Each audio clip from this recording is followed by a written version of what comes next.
excluding 6 itself is 1 plus 2 plus 3, which is equals to 6. The same way, 28 is a perfect number. If we add 1, 2, 4, 7, and 14, we get 28. And 28 is a perfect number. We have learned in fact that a positive integer n is called as a perfect number if sigma of n is equals to 2n. So some result before we start. So sigma of n is equals to sum of the positive divisors of n, where my sigma of n is summation of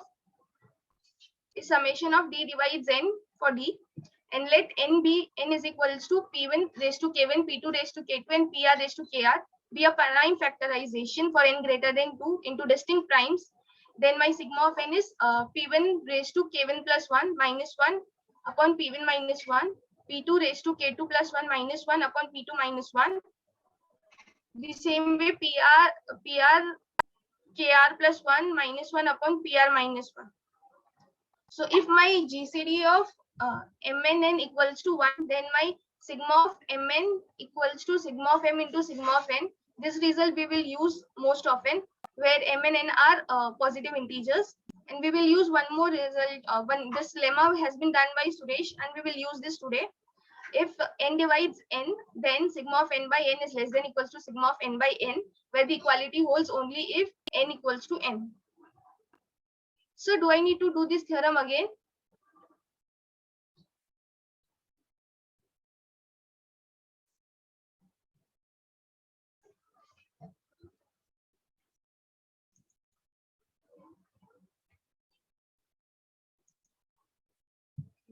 So the theorem which we stated last time was, it was given by Euclid, and it says that k be greater than or equals to 2 be a positive integer such that 2 raised to k minus 1 is a prime. Then n equals to 2 raised to k minus 1 into 2 raised to k minus 1 is a perfect number. So we have given that n is greater than equals to 2 and 2 raised to k minus 1 is prime, and we need to prove that n in 2 raised to k minus 1 into 2 raised to k minus 1 is a perfect number. So first we will consider this as a p, since it is a prime, and therefore my n equals to 2 raised to k minus 1 into p. The GCD of 2 raised to k minus 1 and p is equals to 1 because my p is prime. Now we will use the result, which is if GCD of m and n equals to 1, then sigma of m can be written as sigma of m into sigma of n. So basically using that result and using the result for the prime factorization. So this is 2 raised to k minus 1 plus 1 minus 1 upon 2 raised to minus 1. So basically it is 2 raised to k minus 1 upon 2 minus 1. And over here p square minus 1 upon p minus 1. So solving this, we will get sigma of n equals to 2 raised to k minus 1 into p plus 1. And we have considered our p as 2 raised to k minus 1. So just substituting it, we will get sigma of n equals to 2n. And hence my n is a perfect number. Now the second theorem, it was the converse of the above theorem. 1 minute, but this theorem was given by Euclid. Hello, yes, ma'am. Can you go little up? Can you go little up? So here you wrote 2 power GCD of 2 power k minus 1 comma p GCD 1 because p is prime. Yes, sir. 2 is also prime.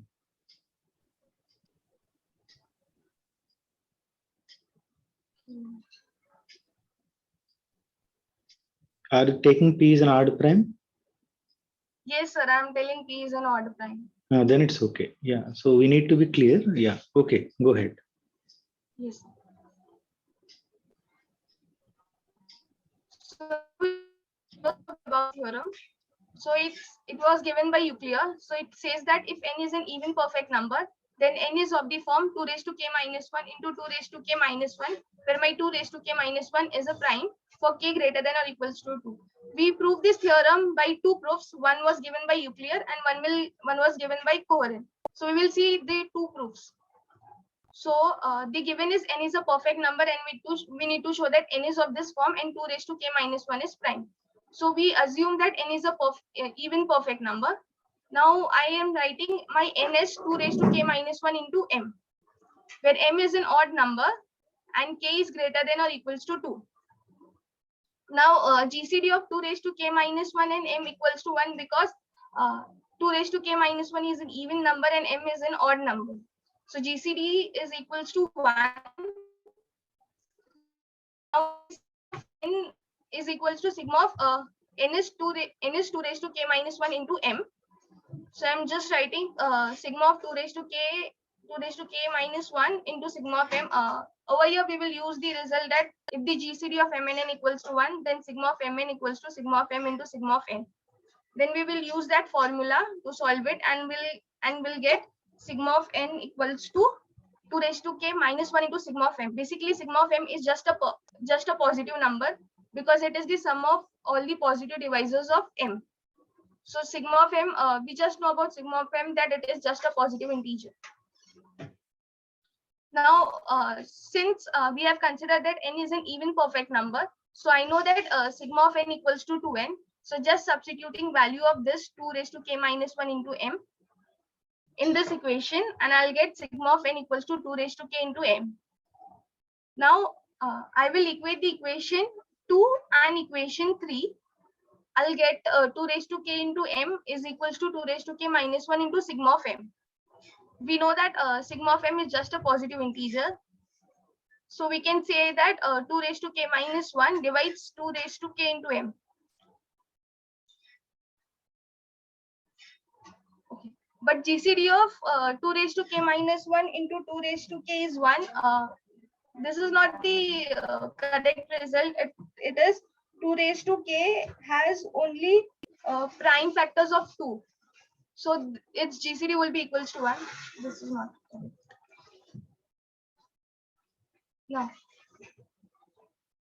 Now we know that the GCD of A and B equals to 1 and A divides B and C. Then we know that A divides C. This was one of the lemma which we have done. So this is equals to 2 raised to k minus 1 by m. Since the GCD of 2 raised to k minus 1 and 2 raised to k is equals to 1. So there exists some capital M which belongs to natural numbers such that my small m is equals to 2 raised to k minus 1 into capital M. Mehak. Yes, sir. 2 power k minus 1 divides m. Read like that. Do not try read like 2 power k minus 1 by m. Okay. Yes. It divides m. So now there exists some capital M which belongs to an integer such that my small m is equals to 2 raised to k minus 1 into m. Now substituting this value of the small m in the equation 4 over here, we will substitute the value of m. So what we'll get is 2 raised to k into 2 raised to k minus 1 into m, which is equals to 2 raised to k minus 1 into sigma of m. Now we can easily see that 2 raised to k into capital M is equals to sigma of m. Now I'm just writing my sigma of m as 2 raised to k minus 1 plus 1 into capital M. And if I write in this form like 2 raised to k minus 1 into m plus m, capital M, and we know that my small m is equals to this. So my sigma of m will give me small m plus capital M. This implies that my small m has only 2 positive divisors. And we know the fact that for prime number, we have only 2 positive divisors, which is number 1 and the number itself. This should imply that my capital M should be equals to 1 and my small m is a prime number. So what I got it as, so I got my 2 raised to k minus 1 into m, m is 1. So I'll get 2 raised to k minus 1 is prime, which I need to prove. And the next thing was my n is of this form. So over here, if we substitute yes, sir. One comment, can you go little up there? Up below, down. Yeah. So the way where you wrote sum of 2 positive, little further. Here, yeah. So you wrote that the sigma of m is equal to small m plus capital M, right? Yes, sir. See, for example, I have 12. Yes, sir. 12 also I can write 5 plus 7 or 6 plus. So it doesn't mean that from that, how do you conclude that template M has only 2 positive divisors? I'm not clear about that. See, you can write any number as a sum of 2 positive integers. But sir, I'm writing M has the only two positive divisors. So these are my divisors, small m and Yeah. capital M. How do you prove that these are only divisors?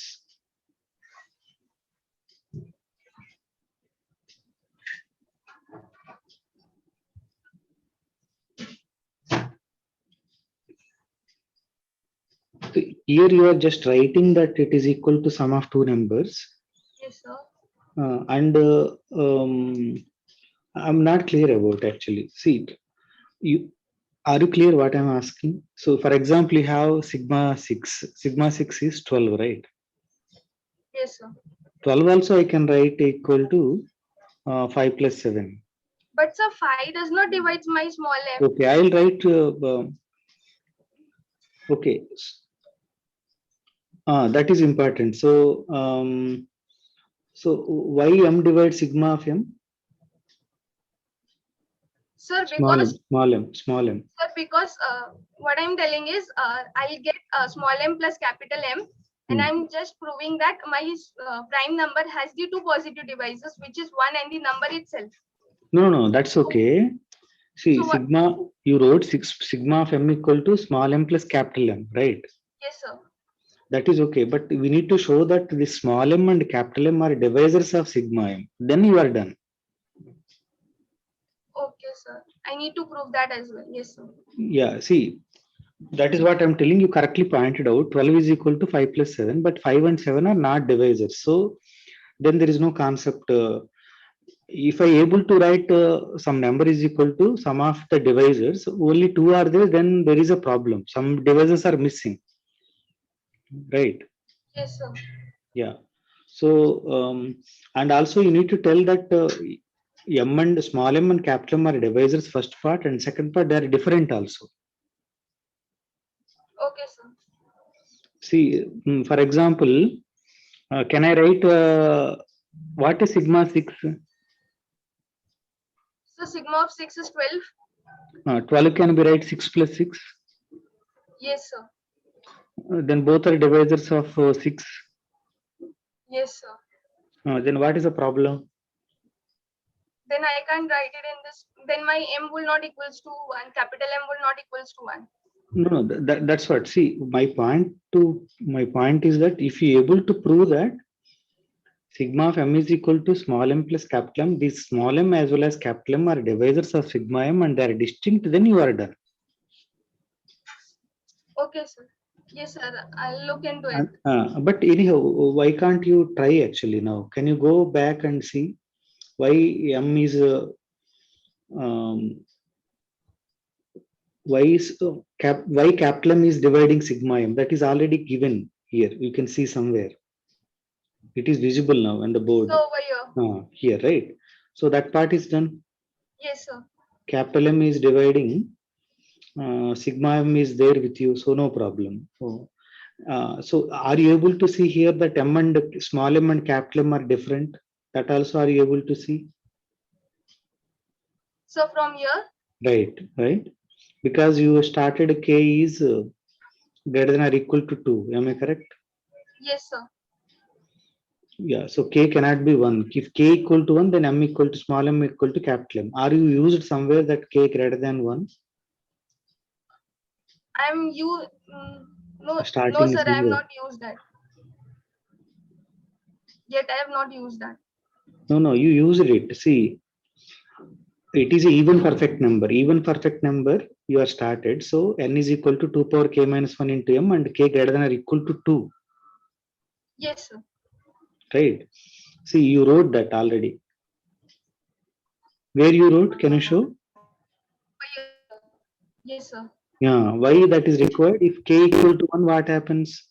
2 power 1 minus 1. That is now n becomes odd, but n is an even perfect number.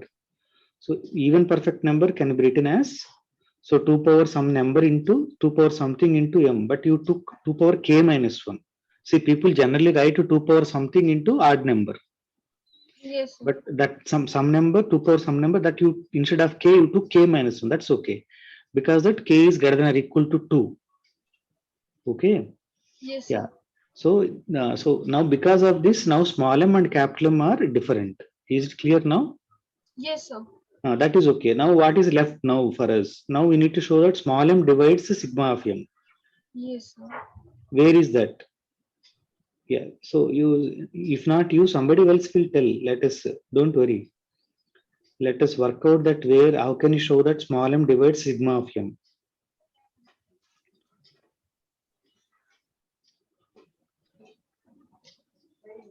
Where it is available?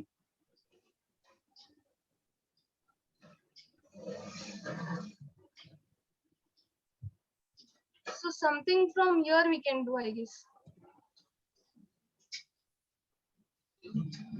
No, from that you cannot get, because how do you say that? See, 2 power k divides sigma of m, you can say surely. Because 2 power k, 2 power k comma GCD of 2 power k minus 1 is 1.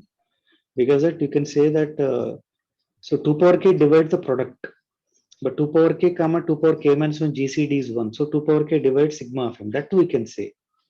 But how m divides sigma of m? From that, that is not clear. That you used also 2 power k minus 1 divides m. That yeah, you used other way around. Okay, anyhow. Okay, now my point. Now are you clear with what I am talking about? Yes, sir. Okay, fine. Yeah, so think about how to prove that both small m and capital M are divisors, and only now left is small m is a divisor of that one. Yeah, please go ahead. Yes, sir. I'll look into it. I'll do it, sir. Hmm. Yes. So what I'll get is my capital M equals to 1 and small m is a prime number. Now, now if I substitute my capital M equals to 1 in equation 5, I'll get my small m equals to 2 raised to k minus 1. And if I substitute this m, which is 2 raised to k minus 1, in this equation over here, then I'll get my n of the form 2 raised to k minus 1 into 2 raised to k minus 1. So this proves my this theorem, and this theorem was given by Euclid. Euclid, no, Euler. Sorry, sir, Euler. Hmm.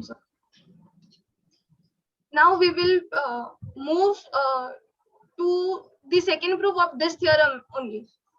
For this, we are using the lemma which was done by Suresh. If small n divides my capital N, then sigma of n by n is less than equals to sigma of n by sigma of capital N by capital N. So where the equality holds if my small n is equals to capital N. So if I consider my small n as some p raised to alpha, where p is a prime number and alpha is any positive integer, so I can write p raised to alpha divides n, then sigma of capital N by n is greater than or equals to sigma of p raised to alpha upon p raised to alpha. Here the equality holds if p raised to alpha is equals to capital N. So I'm just writing the sigma of p raised to alpha by p raised to alpha. So we know that sigma of p raised to alpha, it is sum of the positive divisors of p raised to alpha. So we know that its positive divisors will be 1, p square, and p till p alpha. So just adding this by p alpha, and this will be greater than equals to p raised to alpha minus 1 plus p raised to alpha upon p raised to alpha. Now if I divide this by p raised to alpha minus 1, then I'll get 1 plus p by p. So we will use this result that if my n is equals to p raised to alpha, so my p raised to alpha divides n, then sigma of n by n is greater than or equals to 1 plus p by p. So we will use this result and we prove the same theorem by using this result, and this was given by coherence. So given is n is an even perfect number, and we need to prove that n is equals to 2 raised to k minus 1 into 2 raised to k minus 1, and 2 raised to k minus 1 is a prime number. So now so the starting part is just same as the last proof. So I'll consider my n is equals to 2 raised to k minus 1 into m, where m is an odd number and k is greater than or equals to 2. Now my GCD of 2 raised to k minus 1 comma m equals to 1, because 2 raised to k minus 1 is an even number and m is an odd number. Now using the result that sigma of mn equals to sigma of m into sigma of m if the GCD equals to 1 of m and n equals to 1. So just writing that sigma of n equals to sigma of 2 raised to k minus 1 into m. Writing it as sigma of 2 raised to k minus 1 into sigma of m, which is equals to 2 raised to k minus 1 plus 1 minus 1 upon 2 raised to minus 1 into sigma of m. So sigma of n equals to 2 raised to k minus 1 into sigma of m. Now, since we know that n is an even perfect number, so I can write my sigma of n is equals to 2n. So I can write my sigma of n equals to 2 into this n, 2 raised to k minus 1 into m, and just writing sigma of n is equals to 2 raised to k into m, just equating 2 and 3, I'll get this equation. Now we will use this equation. So now I'm writing just this equation in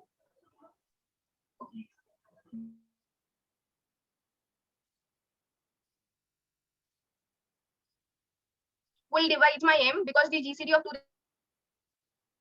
raised to k is equals to 1. So from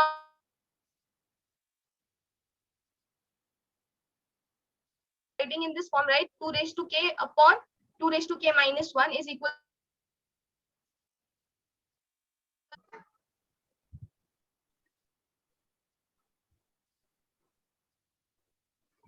And from the previous lemma, what I got it as sigma of m by m is greater than or equals to sigma of 2 raised to k minus 1 upon 2 raised to k minus 1.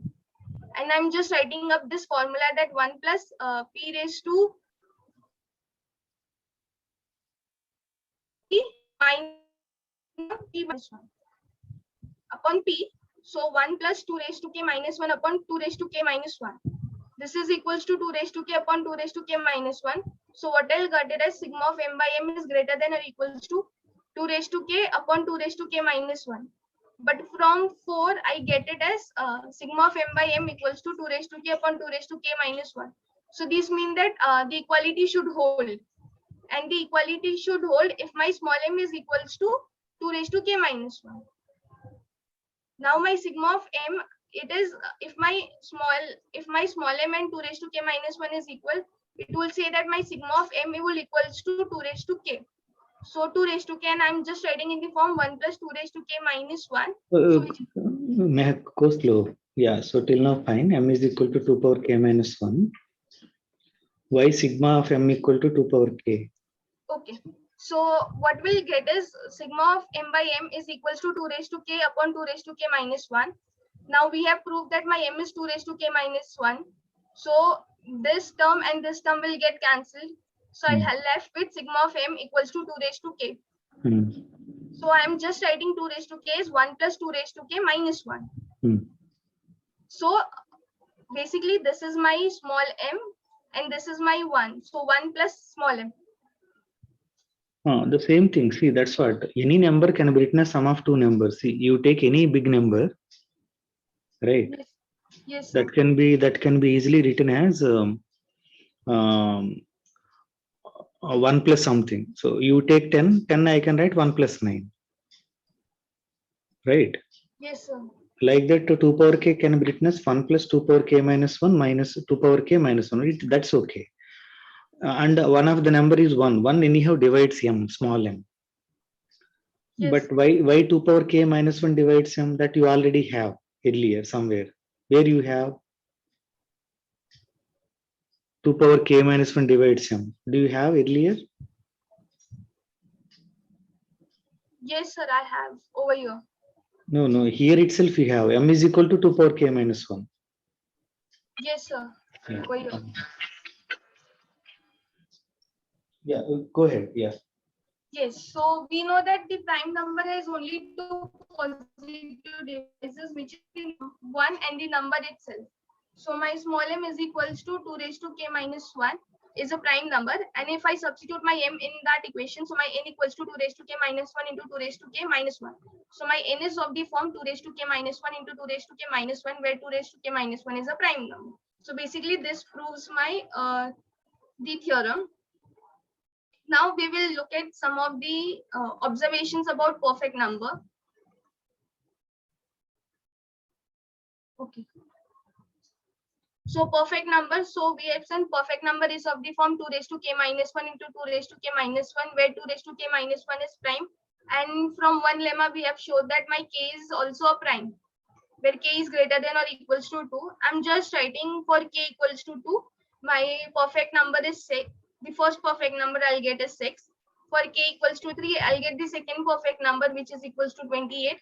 For 5, I'll get the third perfect number, which is equals to 496. For 7, I'll get the fourth perfect number, which is 8128. But for k equals to 11 is also a prime number, but 2 raised to k minus 1. So 2 raised to 11 minus 1 is equals to 2047. And it gives me, and it is equals to 23 into 81. So basically 2 raised to 11 minus 1 is not a prime number. So for k equals to 11, this condition does not satisfy. But we have discovered that the fifth perfect number which I'll get, it is for k equals to 13, which is this number, and the sixth perfect number which we'll get is for k equals to 70. So from this perfect number, we can see that the perfect number ends with either 6 or either 8. It is one of the observation, and we will prove this basically. So before proving this theorem that an even perfect number ends with either 6 or 8, so we will prove one result. Is for 60 is congruent to 6 modulo 10, where t is greater than or equals to 1. We will basically prove this by induction. So suppose for t equals to 1, so 16 is congruent to 6 mod 10. It is true. Wait. For t equals Mehak, you are going so fast. Okay, just wait. Observe the theorem statement. Yeah, 16 power t. So for first result is that every even perfect number ends with 6 or 8. That Yes, is sir. This is a theorem. I will prove this. that you want to prove. Okay. So to prove that result, first we are proving that 16 power t is always congruent to 6 mod 10. Right? Yes.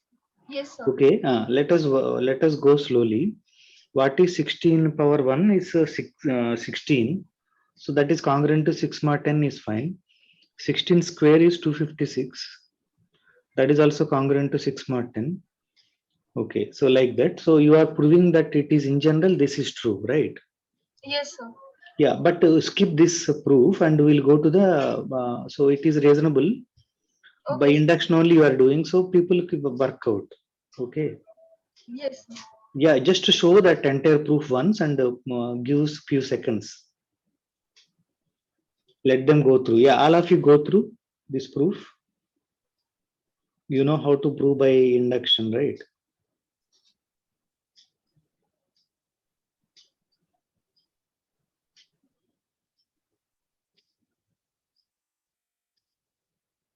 Yeah, done. Okay, go ahead.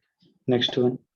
Okay, so now we will prove a theorem that an even perfect number n ends with the digit 6 or 8. That is equivalent to say that n is congruent to 6 mod 10 or n is congruent to 8 mod 10. So now let n be an even perfect number. So I can represent it my n as 2 raised to k minus 1 into 2 raised to k minus 1, where 2 raised to k minus 1 is a prime number. And we have learned from the lemma that if a raised to k minus 1 is a prime, and if a is greater than 0, and if my k is greater than or equals to 2, then my a equals to 2 and k is also a prime. This means that my k is also a prime over here. Now I'll prove this for k equals to 2, since it is an even prime number. So I'll prove for it. So for if k equals to 2, then my n is equals to 6, and we know that 6 is congruent to 6 mod 10. So it is easy to prove. Now we will prove for k greater than or equals to 2. We have shown that this k is a prime number, and we know that every prime number greater than 2 is of the form 4m plus 1 or 4m plus 3. I'm just using this result. So if my k is of the form 4m plus 1, then I can write my small n is equals to 2 raised to 4m plus 1 minus 1 into 2 raised to 4m plus 1 minus 1. Basically, I'm substituting k is equals to 4m plus 1 in this equation. And by solving this, I'll get 2 into 16 raised to 2m minus 16 raised to m. And we have just see that 16 raised to t is congruent to 6 mod 10. So I'm just using it. So 2 into 6 minus 6 mod 10. So basically it gives me 12 minus 6, which is 6. So my n is congruent to 6 mod 10.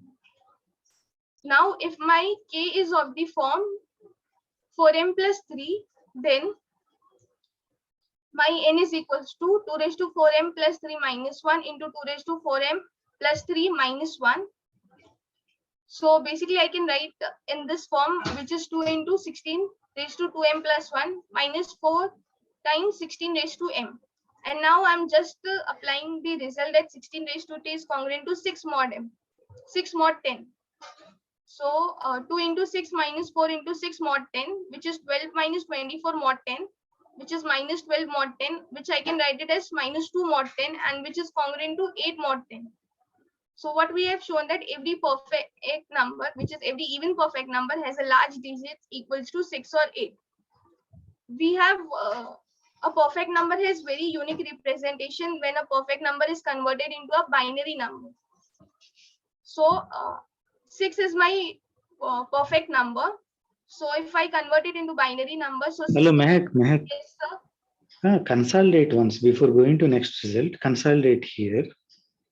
Consolidate means that now, so you showed that 2 power k minus 1 is prime when k is only k also prime.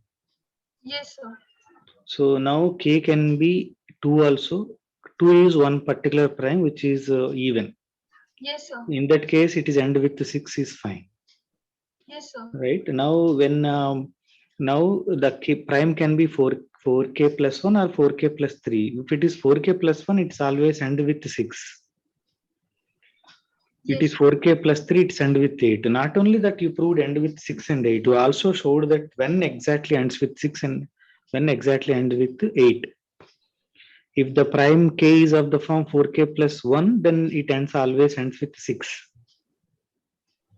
Right? yes, sir. So that also you proved. Okay. So consolidate and then proceed. Yeah. So fine. Now it is okay. Now go ahead. So perfect number have a very unique representation when a perfect number is converted into a binary number.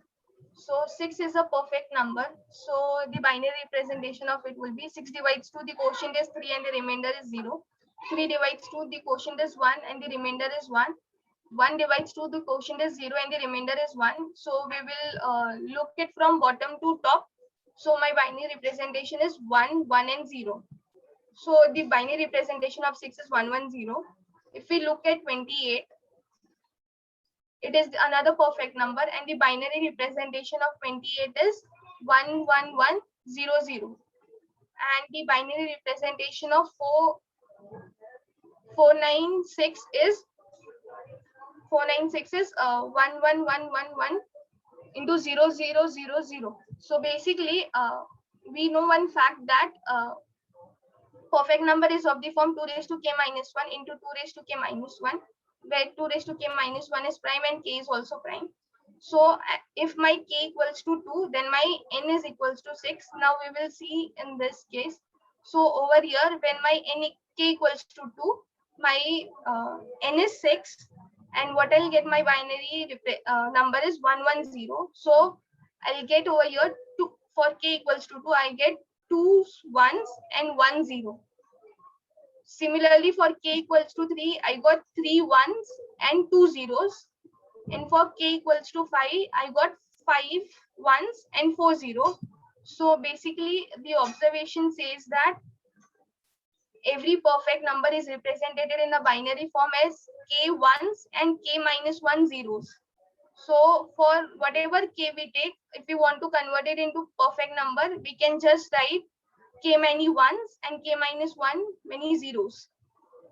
There are some of the open questions yet to solve for a perfect number is. But we need to prove this one, right, Mehak?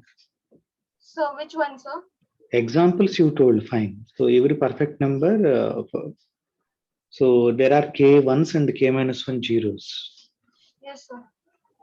Do you know the proof of that? So no, sir, I haven't seen that proof. Yeah, okay. Let's check that proof and instead of assignment problems, we can give. So where you collected this particular identity?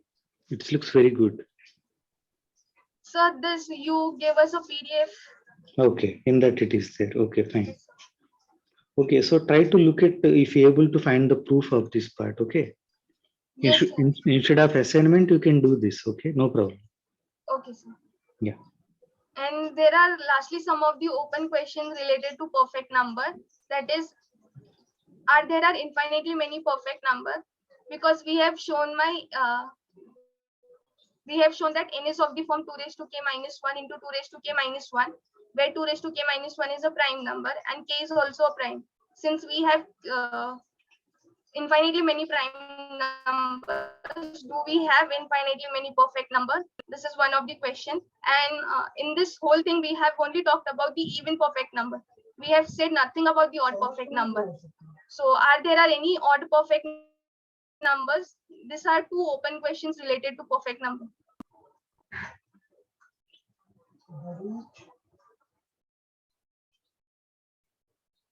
Sir, I'm done, sir. You are done. Very good.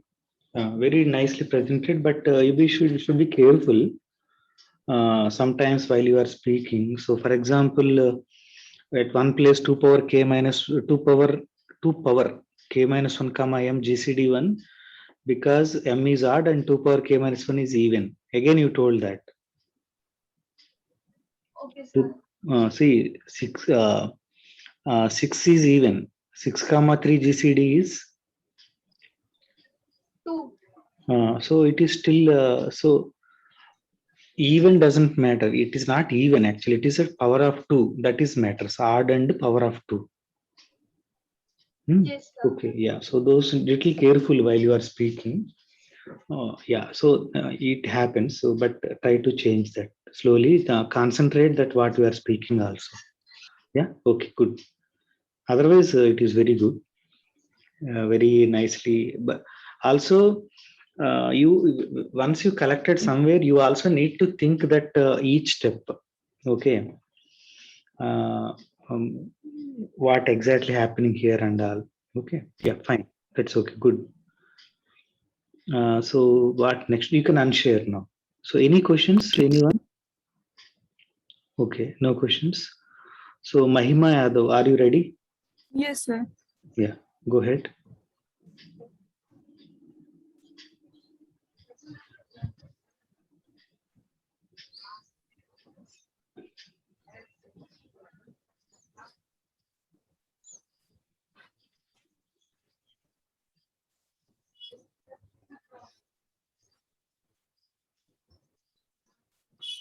Are you sharing, Mahima? Yes, sir, I'm sharing.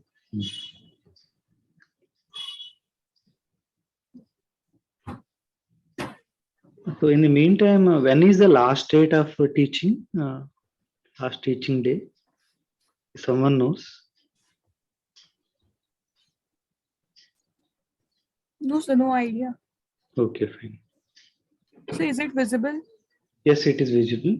So, Some of two squares. Some of yes. two squares. Yeah. So the topic of my presentation is sum of two squares. So historically, a problem has received a lot of attention that how can we represent a numbers as the sum of two squares. So here the question is that what is the smallest value of n such that every positive number can be written as the sum of not more than two squares.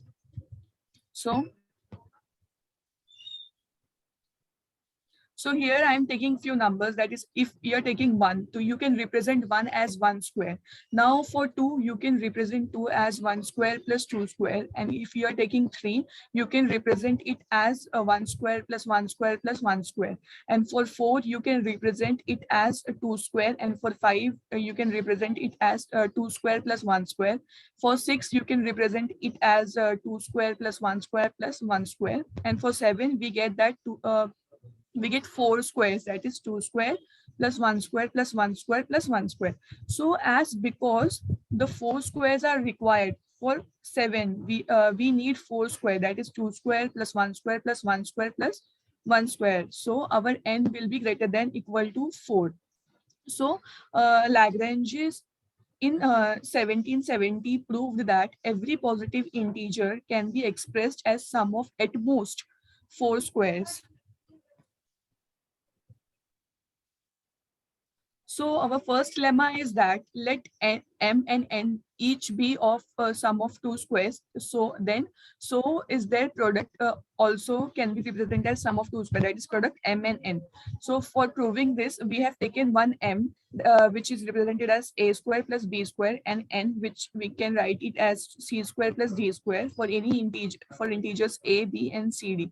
So we can write m n as a square plus b square into c square plus d square. Now, after solving this, we can simplify this in the form of this, that is AC plus BD the whole square plus AD minus BC the whole square. So after simplifying this, we can see that MN can be represented as sum of 2 square, that is AC plus BD the whole square plus AD minus BC the whole square. How do you get it actually? So after solving this both equation, No, that's okay. But how one can get it actually, right? Idea. How do you get this idea? So idea of what? A square plus b square into c square plus d square is equal to AC plus BD whole square. So we can check it actually. Once you give it, I can check. I can a square c square plus b square d square plus Yes, 2 sir, abcd. we can check it after We can simplifying this. we can check it, but checking is easy. But how do you get that idea? Why this is equal to this? How do you get that idea? Are you following? Yes, I am following. See, 2 ABCD, 2 ABCD, they gets cancelled. So now we left with a square c square plus b square d square plus a square d square plus b square c square, like that things will be there, and then you can separate them. If you multiply that one and this, we'll get the same answer. Is okay. But how do you get this actually? That's my question. So once given, okay, easy to check. Okay, Yes. so let us see this part. Are you able to write here? Sir, Do you have yes, some sir. pen or something? Yes, sir, I have pen. Okay, can you write here on the this one side? A plus IB, No, sir, can I you don't write? have pen actually, sir. That's what I'm Just a saying. second. Okay. So what? A plus IB. A plus IB. IB.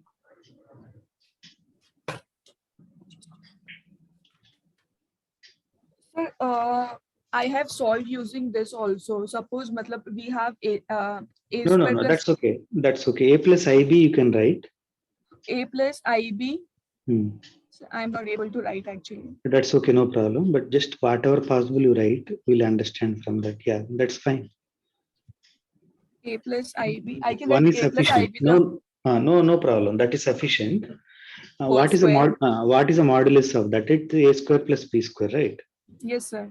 Similarly, c plus id whole square is c plus id modulus is c square plus d square, right? Now multiply them and look at their modulus. So that is that mod z1 z2 equal to mod z1 into mod z2. Sum that we'll get it. It's okay. Now proceed now. By doing this, we can get that. Yeah, So, we get it that we get this way. Mod z1 into z2 equal to mod z1 into mod z2. Okay, z1 is a plus ib, z2 is c plus id. C plus ID. And z1 into z2, multiply those two complex numbers. So you'll get AC plus BD and AD minus BC parts. Okay. Yes, Yeah, sir. okay, that's fine. That is what I'm asking. Yeah, go ahead now. So, Don't worry. Now go ahead. Yeah. Yes, sir. From fundamental theorem of arithmetic, every integer is a product of prime. Maybe it can be with repetition also. So from above lemma, we have found that integers can be represented as sum of two squares, which also boils down to finding that prime number which can be represented as sum of two square. But every prime is either we have already studied that every prime is either of the form 4k plus 1 or it is of the form 4k plus 3. So also it is clear, if we take one number prime, that is 3, it cannot be represented as the sum of 2 square. If we are taking 3, so how can we write 3? We cannot write it in the form of sum of 2 square. We will have to write 1 square plus 2 square, sorry, 1 square plus 1 square plus 1 square. We cannot represent it as sum of 2 squares. So here is one theorem, that is number prime p of the form 4k plus 3 is sum of 2 square. So we have to, for proving this, we are taking let m be an integer. We already know that by division algorithm, there exists k r element of z such that we can write m in the form of 4k plus 3, where our r is between 0 and less than 4, that is 0, 1 and 3. Also, we have studied that we can write m square, that is any square number is of the form 4q or 4q plus 1. So if you are taking m square, we can write it as that m square is congruent to 0 or 1 modulo 4. So if we are taking two numbers, that is ab as an integer, then we can write a square plus b square is congruent to 0 or 1 or 2 modulo 4. So we cannot take 3 over here. So from this, we can prove that every prime of the form 4k plus 3 can't be expressed as the sum of 2 squares. Hence, our theorem is proved. So our next theorem is that a positive integer n can be expressed as the difference of two squares if and only if n is not of the form of 4k plus 2. So to prove this, we are taking one integer, that is a. So for a square, we have already seen above that any Hello, square. Mahima. Yes. Yes, sir. Why you need this result? Okay, this is a good result. That's okay. But do you need it? Yes, sir. We do need it. Suppose I assume this result. A natural number is difference of two squares if and only if it is not of the form 4k plus 2. Okay.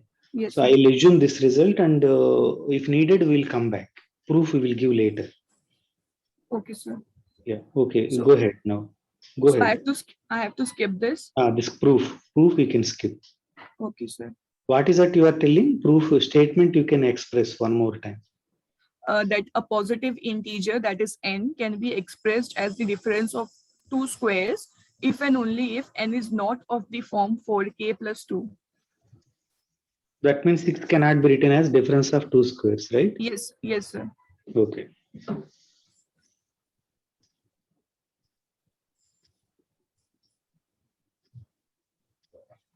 So there is a corollary that an odd prime is the difference of two successive squares. Further, the representation is unique.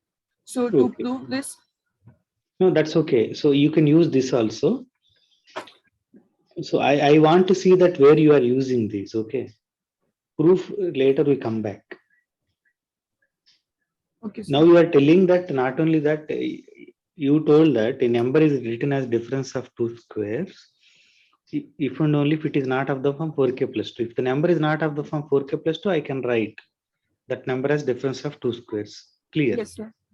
For example, 9, 10 is of the form 4k plus 2. So I cannot write that as a difference of two squares. But whereas 12 is of the form 4k, how can I write that as difference of two squares? 12, can you tell?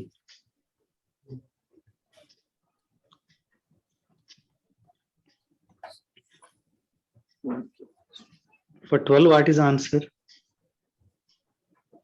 So we can write it as See, that's what. See, in the proof, when multiples of 4, then how do you write difference of two squares, right?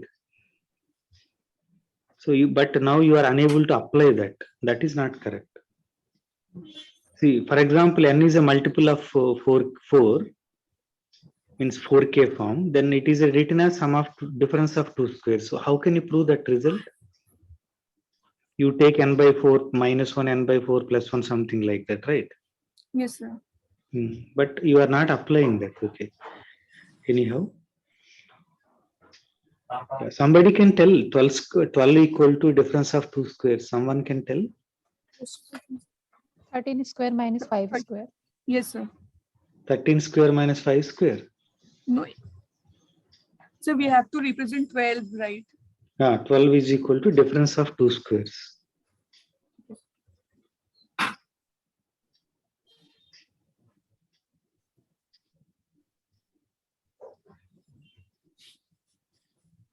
What is n by 4 plus 1? 12 by 4 plus 1. It is 4. Yeah, so 12 by 4 plus 1 is 4. 4 square minus 12 by 4 minus 1.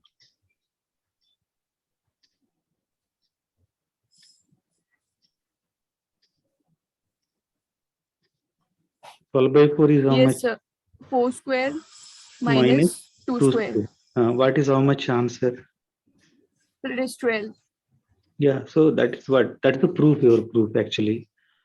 For example, 16, how can I write difference of two squares? Right? 60 16 by 4 minus 1. minus 1. 16 by 4 plus 1 and 16 by 4 minus 1. I need to take these two. What is 16 by 4 plus 1? 5. So 5 square minus 3 square. How much? 3 square. Right? That is the way. So that you need to remember. That is the proof. You go to the proof now. Yes, sir. You go to the proof now. Go back before the corollary. Over here, this is the. Yeah. So now that's what n by 4 plus 1 whole square. Below. Last one. Yes, N sir. is a multiple of 4. So that you need to apply, right? Yes, Proof sir. reading is not. You need to understand it. Okay. Yes, sir. Yeah, fine. Yeah. So now, so what is it we are saying that every multiple of 4, okay, it is easy to check that if you simplify it, you will get n. N by 4 whole, n by 4 plus 1 whole square minus n by 4 minus 1 whole square. If you expand it and simplify, you will get n. So n is written as, why n by 4 is defined? Because n is a multiple of. N is multiple of 4. That's why it is defined and we can. So that proof is given somewhere, you collected, but okay, that's fine. But what is that we are telling? If my n is prime, okay, so prime means prime is of the form odd primes. In particular, odd primes are of the form 4k plus 1 or 4k plus 3. Yes, sir. You are telling more about for example 16 can you write more than one way difference of two squares? Maybe even 16 4 square minus 0 square also, right? Whereas primes you cannot write. Primes you can write, but only one way, unique way. What are those numbers also? How do you write 7 as difference of two squares? 7.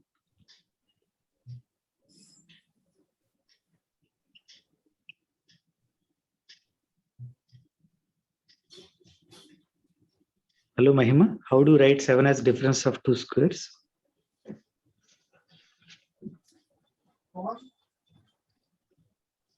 Mahima, are you there?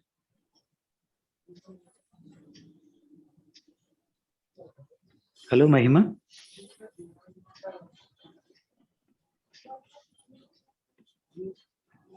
I think some network issue.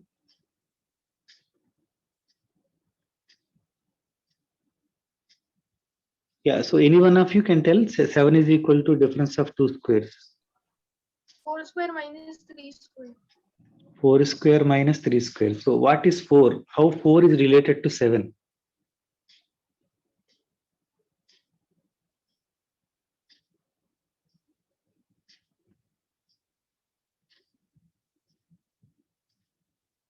How 3 is related to 7?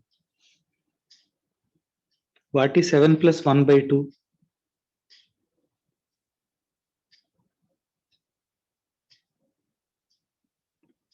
What is 7 minus 1 by 2? 7 plus 1 by 2 minus square minus 7 minus 1 by 2 square. Right. In general, is it true that p plus 1 by 2 whole square minus p minus 1 by 2 whole square? What is p plus 1 by 2 whole square? Right, that is a p square plus 2p plus 1 by 4 minus p square minus 2p plus 1 by 4. So when you are subtracting, p square gets cancelled, 1 cancelled. Here 2p, wahan 2p, 4p by 4, right? So we'll end with p only. So p can be written as p plus 1 by 2 whole square minus p minus 1 by 2 whole square. But that is the only way to write. Why? Without no need to check anything. You can do on our own. That gives a confidence. Why we can write? Why we cannot write in another way? If you write, then prime is written as difference of two squares, a square minus b square. So a square minus b square we know from childhood, that is a plus b into a minus b. Okay, then one of them has to be 1, other should be prime. So that is possible only when if this factorization is there. So p minus 1, p plus 1 by 2 and p minus 1 by 2 only. That is the only case I'll get that like that. Yeah, so that is the way we proved. Okay, so no need to we can give the proofs directly. Yeah, okay, fine, go ahead, Mahima. Hello, yes sir, now can you hear me? Yeah, you can, we can hear you, you can go ahead now. Sorry sir, there was a network problem. No, that's okay. So for that no need to say sorry, it is so corollary is done. Go further now. We know that except 4k plus to every number is written as difference of two squares, and also we know that primes are written as difference of two squares excluding 2 in only one way, odd primes. Yeah, that is done. Yeah, go ahead now. What is the next you want to say? So I don't need to prove this. No need to prove anything. Yeah, go ahead. Okay, sir. So an odd prime is the difference of two successive squares. Further, the representation is unique. So we have already proved that odd prime is a difference of two successive squares. For example, if we are taking 11, we can represent it as... No, this is also done. When you are not there, we completed. You can go ahead. Okay, sir. Uniqueness also completed. You can go ahead. Okay, sir.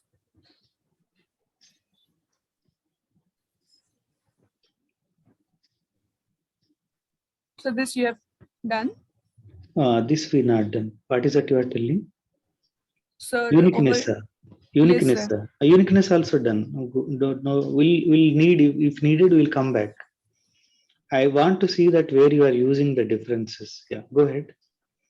Also, thus any odd prime p can be written as a difference of the squares of two integers in this way. That is, we have seen p plus 1 the whole square minus p minus 1 by 2 the whole square.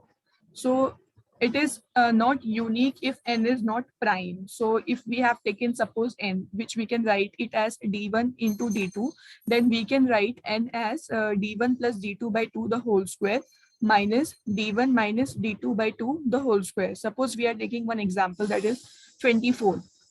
So here our n is 24. So we can write n as 24 as 12 into 12, which we can represent it as 7 square minus 5 square.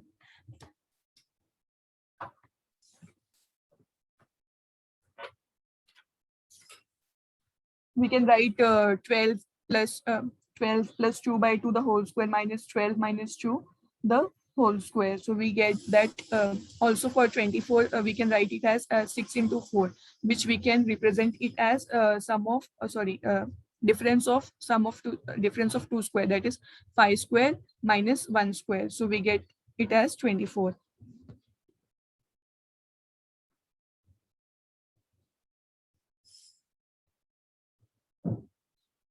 So our next corollary is that any prime p of the form 4k plus 1 can be represented uniquely as the sum of two squares. So for proving this, we need to establish the uniqueness. Suppose we are taking one prime, that is p, as sum of two square, that is a square plus b square, which is also equal to c square plus d square. So our here a, b, c, d are all positive integers. So now we can take. Mahima, Yes, sir. I'm not clear that, we proved that any prime of the form 4k plus 3 cannot be written as sum of two squares we done. Yes, sir. Because a square plus b square is congruent to 0 or 1 or 2 modulo p modulo. So 4, so we cannot. But where we proved that primes of the form 4k plus 1 can be written as sum of two squares, where we done it? We were directly coming to the uniqueness. But are we done? No, sir. So are you proving it, or you are first you are proving uniqueness, then you are proving that every prime of the form 4k plus 1 is written as sum of two squares? Are you proving later? What is going on? Sir, I am proving over here only. Okay, you are proving both uniqueness as well as. Okay, both you are proving at the same time. Okay. Yes, sir.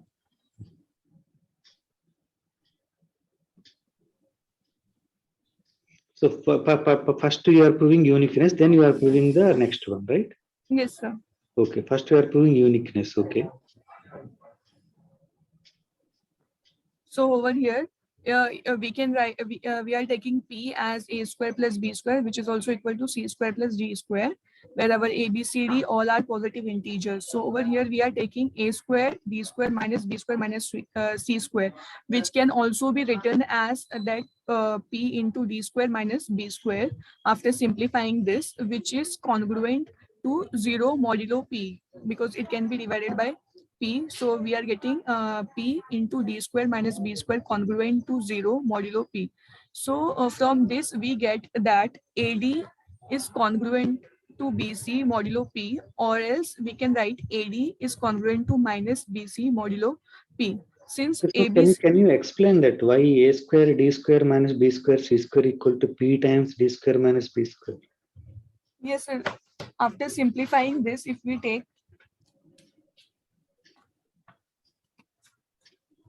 over here, as we have already taken that p is equal to a square plus b square, and which is also equal to c square plus d square. If instead of a square, I write it as p minus b square, a square can be represented as p minus b square. Also, our b square can be represented as p minus c square. Like this, after substituting these values, we are getting p into d square minus b square. Okay. Then we get it is congruent to 0 modulo p. So from this, we get that AD is congruent to BC modulo p, or else it can we take as AD is congruent to minus BC modulo p.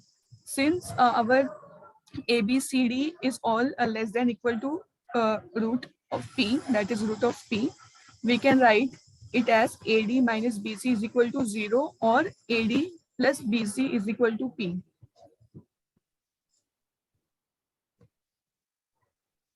So where you mentioned that they are less than root p, suddenly you are telling they are all less than or equal to root p. So अभी तक आप तो हमने नहीं discuss किया था. You are taking them ABCD less than or equal to root p. Yes, sir. So that you not told earlier. Okay, you are writing, okay, but can you prove it that why they are less than or equal to root p?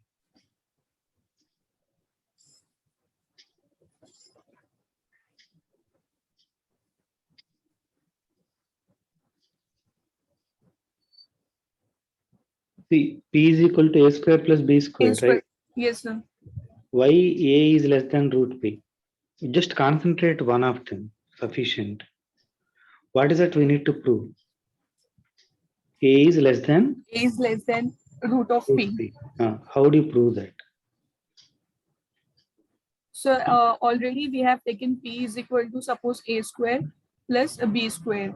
So no, I gave all those things. P is equal to a square plus b square. So now I want to show that. If we apply root on the. No, wait. I want to show that a is less than root p. Forget about A, B, C, D and all. So yeah, sufficient to show. If you prove one, we can prove all others easily. आराम से जाना है. I assumed that P equal to A square plus B square, and I want to show that A is less than root P. How do you prove it? Sir, suppose we are taking one number, prime number, that is 5, right? So No need of examples and all. Okay, can you tell me what is the question I asked, Mahima? how can we prove that A is less than root P? So what is the question? Show that A is less than root P. P is equal to, what is given? P is equal to A square plus A B square square. plus B square. And P, and I want to show A is less than root P. Yes, sir. How do you prove? Think carefully. Do not be worry about. Take time, then you will get it. So you ask one of them. So I'll tell you the names of the students who are here. So the students are here. Achila is there, Kaustubh is there, Mehak is there, Sonali and Suresh. Do you want to ask one of them? I can ask Achila. Achila, can you tell me why that A is less than root P? Sir, I am thinking. What is A? No, that's okay. Now sufficient. If A is a real number, root P is also real number. Yes, sir. So between two, if I give two real numbers A and B, what can happen? If I give two real numbers A and B, X One and will be Y. less than equal to No, I give two real numbers X and Y. What can happen? There is something called law of trichotomy, you know. Yes, sir. Think naturally. I'm not asking big things. Okay. I also do not start up. I'm thinking now along with you. Okay. See, X and Y are two real numbers. Then what are the possibilities? X is less than Y, or X equal to Y, or X is greater than Y. Okay. Now like that, what is that we have? I want to show that A is A and root P. Small a and root P. What is my goal? I want to show A is less than root P. I need to prove. So how do you prove? What is the general proof techniques? I want to show something. Sometimes what is that you use? So we could use the method of contradiction. Contradiction. So I want to show A is less than root P. What is the contradiction means? We could A is assume. greater than. A is greater than or equal to root P. If A is greater than or equal to root P, then what do you know about A square?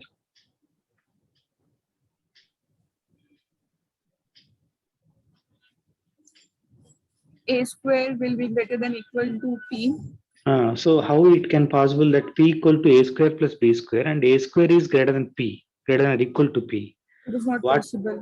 What do you know about B square? It is very simple, right? Yes, sir. We do not need any knowledge in that. Okay.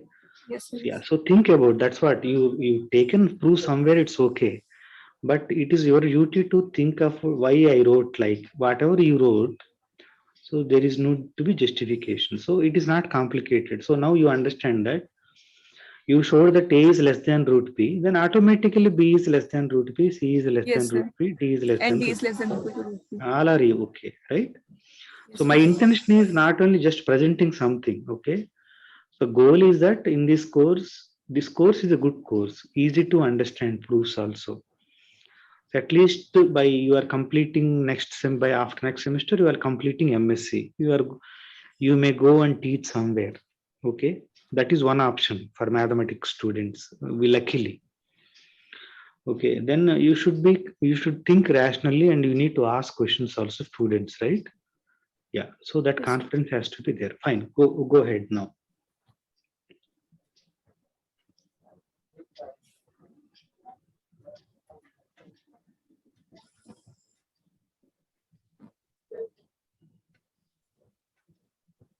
So from this we get that AD minus B will be equal to 0 or AD plus BC will be equal to P.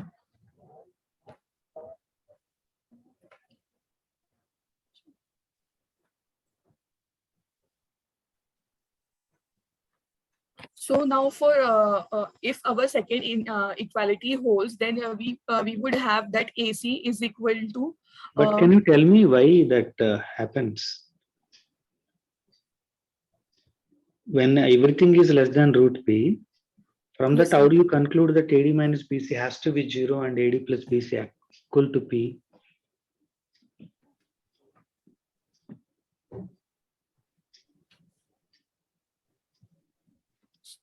Because sir, they are already the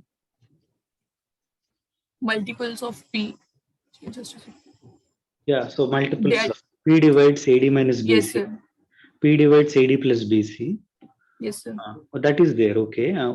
उसके बाद हम कैसे prove करेंगे कि ये 0 होना चाहिए, ये P होना चाहिए जरूर, वो कैसे बताएंगे? सर बिकॉज इसका या तो मतलब फॉर मुझको पता है कि A is less than or equal to root P. A is less than root P. Also, you need to think about that is strictly less than root P. Is it A strictly less than root P? yes, sir. If A is less than strictly, okay, so A is strictly less than root P, right? Yeah, so and D also, A, B, C, D, all of them are strictly less than root P. So Yes, sir. yeah, so yeah, so think about and later you can tell, okay, why this AD minus BC has to be equal to 0. Why AD plus BC has to be equal to P. Okay, go ahead now.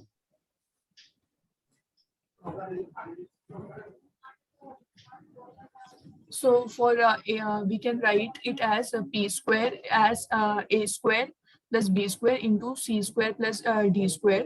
So after simplifying this, we get that AD plus BC the whole square, which we have already done, plus AC minus BD the whole square.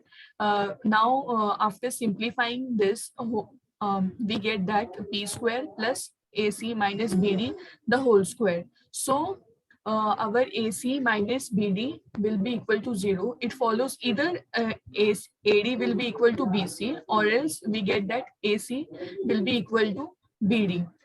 Suppose for now we are taking that AD is equal to BC.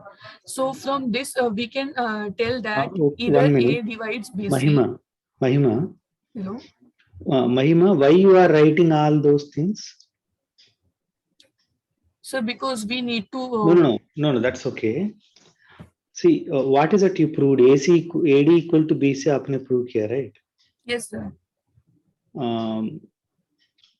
AD equal to BC or AC equal to BD, right? Yes, sir. Why AD AC equal to BD होना चाहिए? So because our AC minus BD is equal to 0, right? So we can, yeah, so right. AC will be equal to. That's okay. Can you go little above now? Right. So here, what is that? Here. AD minus BC equal to 0 prove करना है ना? Yes, sir. AD plus BC equal to P. Okay, I asked that why they came. Right. Yes, sir. Are you giving proof now, or what is that? What is these lines are written as a proof to that? Consolidate that, or you are what is going on? Why these lines are written? These lines are the justification that AD minus BC equal to 0 or AD plus BC equal to P, or that is already assumed.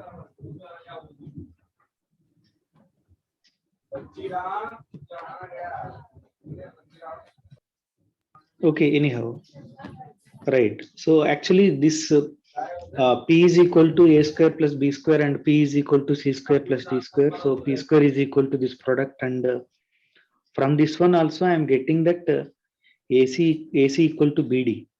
But how do I get AD equal to BC? So we have already taken over here. We have got this relationship that AD minus BC is equal to 0. Okay. So is it possible that here also I can write that way? See, what? No. What is that I want to say? A square plus B square equal to C square plus A square plus B square into C square plus D square. Yes, So sir. you wrote that as AD plus BC plus AC minus BD whole square likha, hai na? Yes, sir. Is it possible for me to write AC plus BD plus AD minus BC whole square also?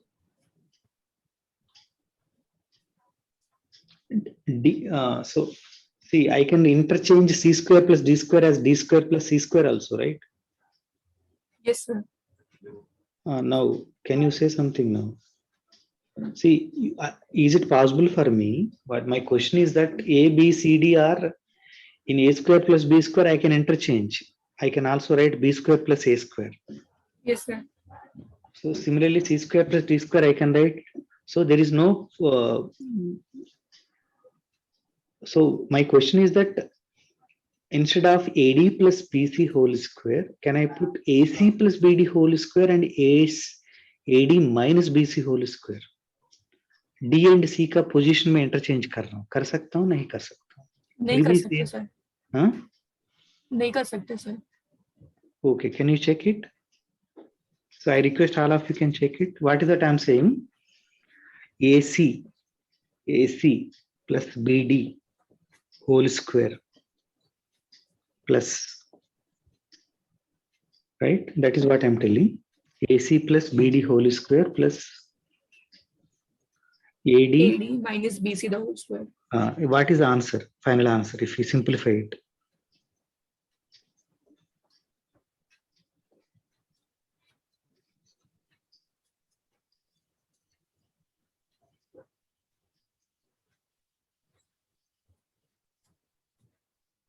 What is the, if you simplify this, what is the answer you get?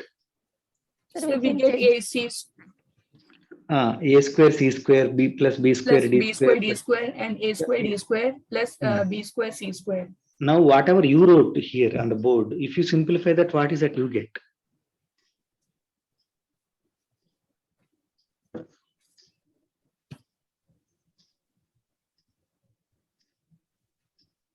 So Again, same you only. Same only, na? So I can write Yes, that sir. way also, right? Yes, sir. So my point is that AD minus B. So from here you proved that AC minus BD whole AC minus BD equal to 0. With the same logic, I can prove AD minus BC is also 0. Right? Okay, yeah, fine. So I just want to tell you that you can do it actually. My point to all of you is that you please think actually, allocate some time. Yeah, okay, go ahead now.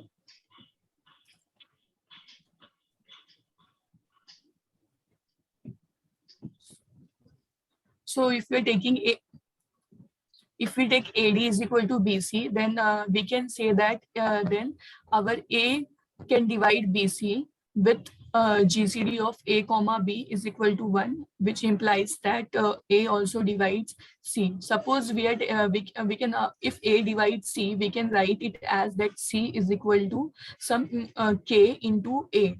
Then we get that AD is equal to BC. Now we can write C as KA over here. So we get AD is equal to BC. That will be equal to B into KA, which reduces in the form that D is equal to B into K. From this equation, we get that D is equal to B into K.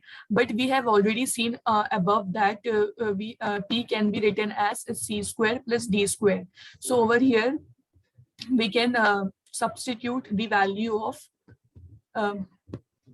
D, that is equal to BK. So C square plus BK the whole square, we get that K square into A square plus B square.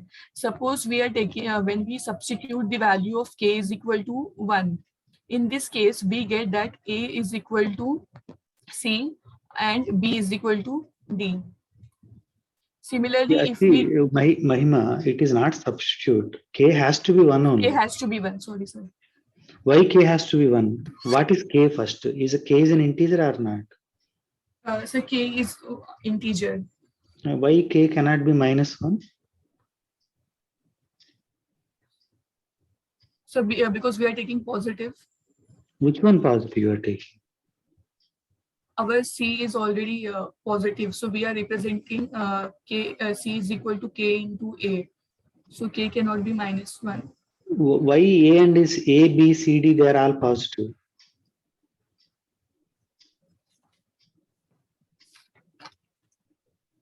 That's okay.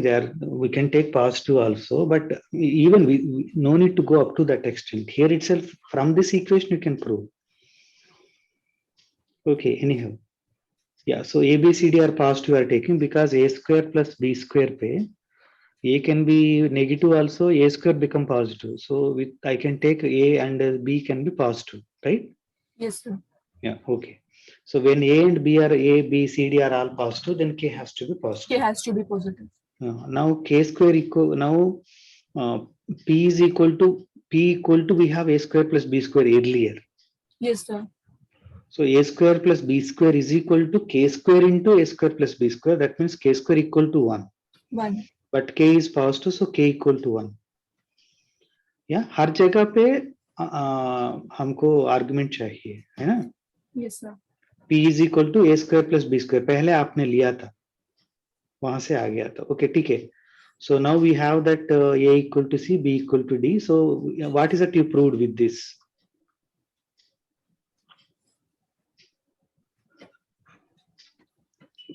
हाँ, इसके ये prove करके आपने क्या prove किया था?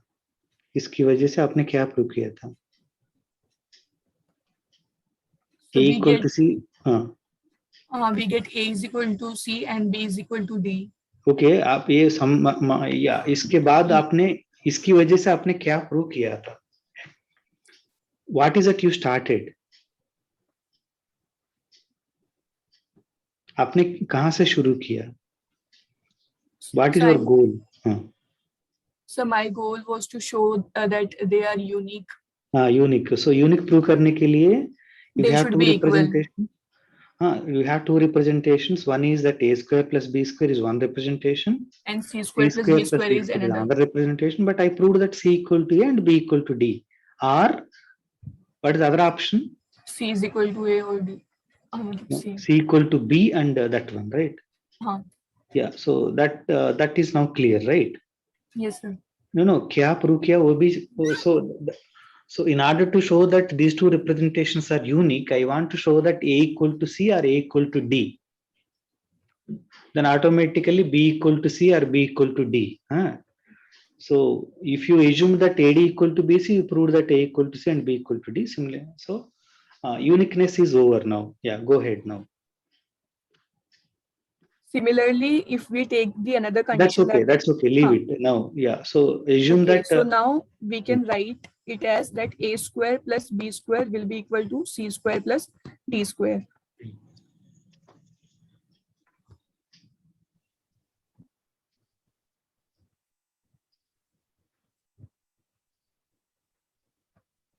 So the another theorem is no, another theorem नहीं. आपने बताया कि मैं प्रूव कर रहा हूँ.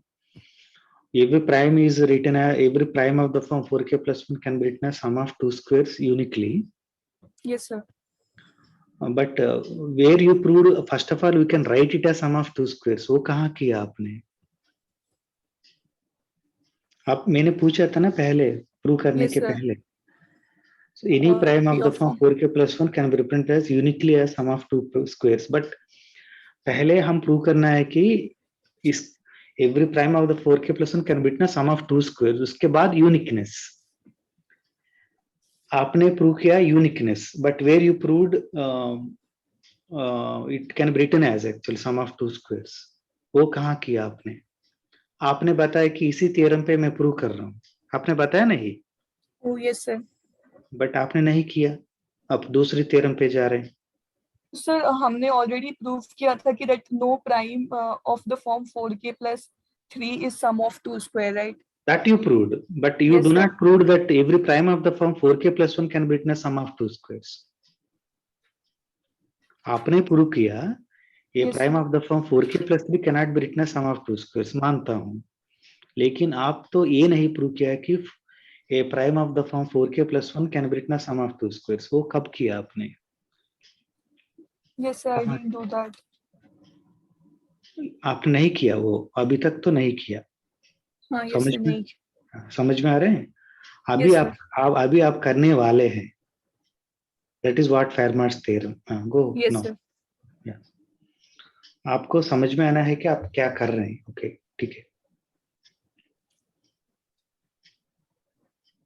So, Fermat's theorem says that an odd prime P is expressible as sum of 2 square if and only if it can be written as P congruent to 1 mod 4.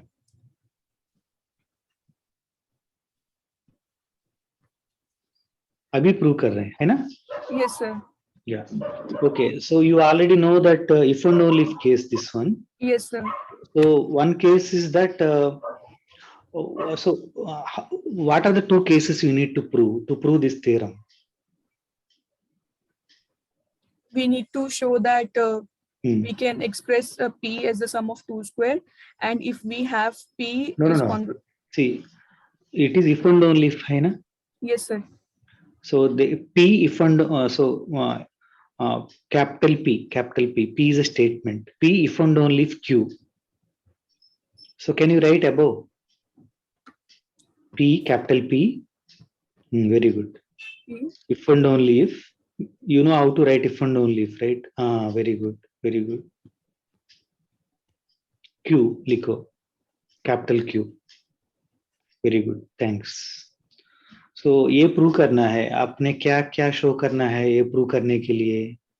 So if we have P, if we take P, then we get Q, and if we Very take good. Q, we get P.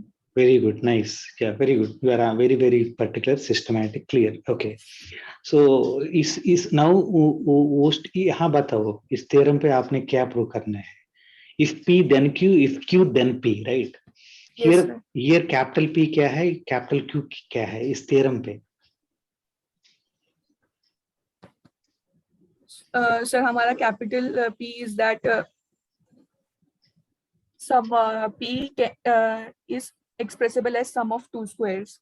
Very good. Nice. And capital Q is that P is congruent to 1 modulo 4. Very good.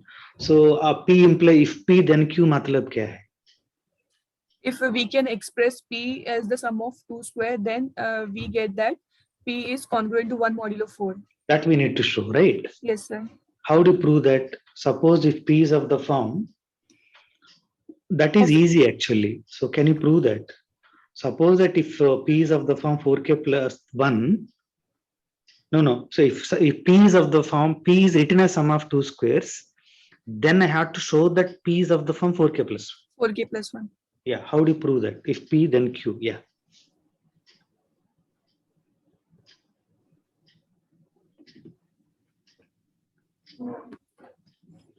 Are you following what is that I'm saying? Yes, sir. I'm saying, suppose मानते हैं P true है, capital P true है, मतलब there is a prime which is written as sum of 2 squares. There is a prime which is written as sum of 2 square. क्या दिखाना है? मैं अभी दिखाना है P is of the form 4k plus 1. Right? Yes, sir. How to prove that? Okay, I'll ask one question. You know the answer, but you are not think that way. You are not telling. So, but you will tell. I know your capacity. So, if P then Q, what is the contrapositive of that one?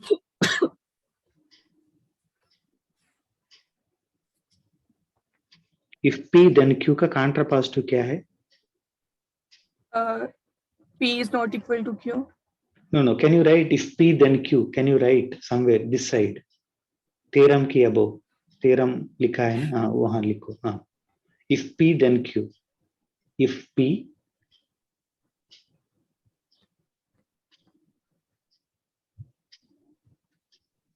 If P then Q. We understand, no problem. THE and then.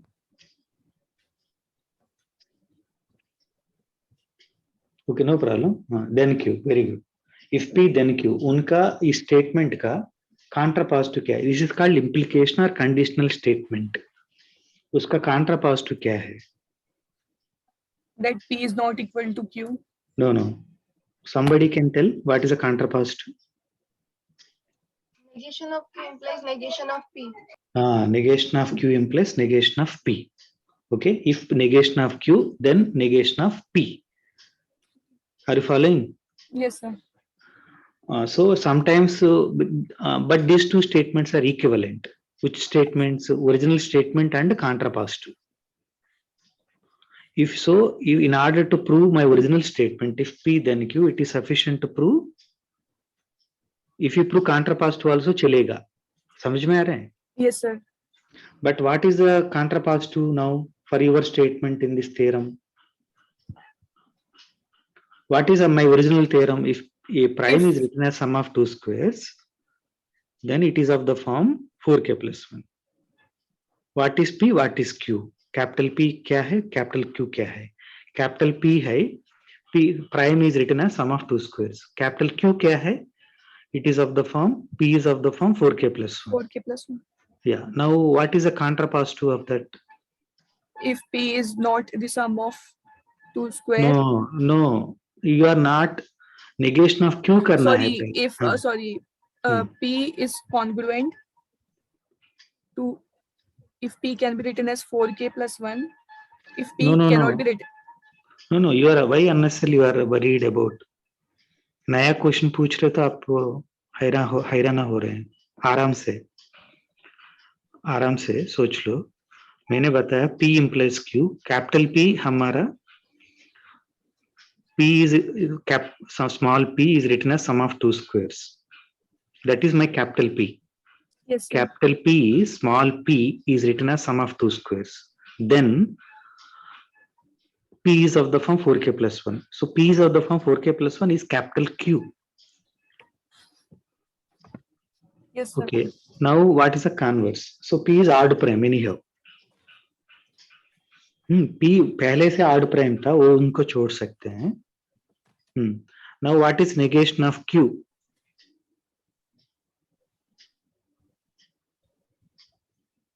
What is P, capital P, what is small capital Q? Capital P will be 4k plus. Okay. You are now, your mind is blocked. You will not tell. Okay, so someone can tell me from the audience.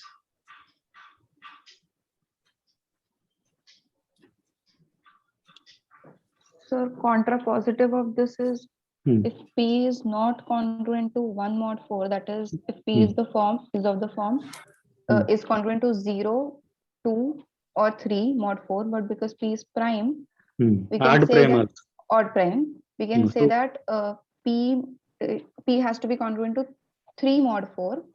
This implies negation of the first part, which is it cannot be expressed as a sum of two squares. Yeah. So contrapositive of the original statement is that if P is of the form 3 modulo 4, actually P is not of the form 1 modulo 4, but if it is not in 1 modulo 4, it has to be in 3 modulo 4. We know that knowledge, that's why we are telling. Okay. So P is of the form P is congruent to 3 modulo 4, then it cannot be written as sum of two squares. Right? So that we done or not done, Mahima? Yes, right? sir. That we done. That's what you need to understand. Okay. So इसमें एक तरफ इस तरफ से इस तरफ prove करने के लिए वो हो गया है, बट कैसे प्रूव किया? वो कॉन्ट्रापोजिटिव प्रूव किया हमने. Yes, sir. Yeah. So now we need to show that actually if now P is of the form 4k plus 1, then it has to be sum of two squares. वो नहीं किया अभी तक, अभी वो करना है.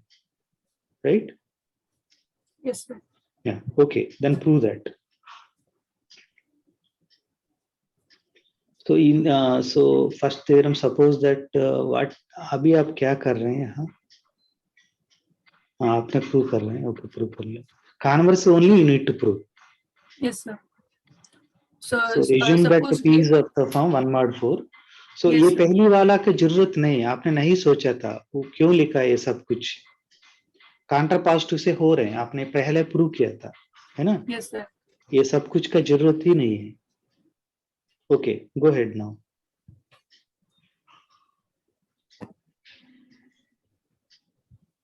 So now if we are assuming that P is congruent to 1 modulo 4, since we already know that -1 is quadratic residue of P, we have an integer A square that is congruent to -1 modulo P.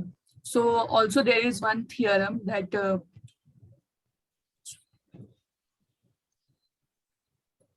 so actually over here I have used, to prove this, I have used a pigeonhole principle.